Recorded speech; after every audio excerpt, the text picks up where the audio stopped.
Hello Airfix fans and welcome back to another episode of Retro Unboxing. This month we're checking out the 1933 Alfa Romeo kit in 1/32nd scale.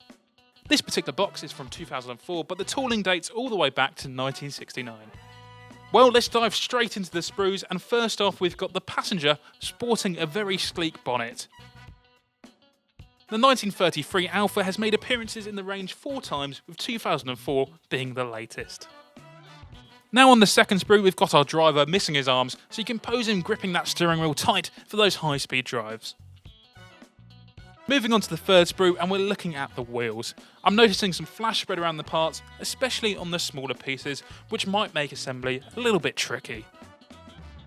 If you had a go at building this kit, share your experiences in the comments below. On another sprue you can spot the front grille with the classic Alfa Romeo emblem etched on the front. After World War I, Alfa Romeo rolled out a series of successful sports and racing cars. The 1933 8C was a refinement of the Monza racer of 1931, which had quite the winning streak at Le Mans from 1931 to 1934, even snagging second place in 1935. Now we seem to be missing the decals in this kit, even though the instructions mention we should have them. So if you've got this kit sitting pretty on your shelf at home, we'd love to see it.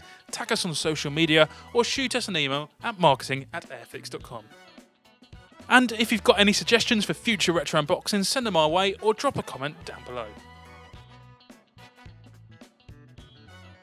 Well, that was the 1933 Alfa Romeo kit from 2004. Thanks for tuning in, and we'll catch you next time.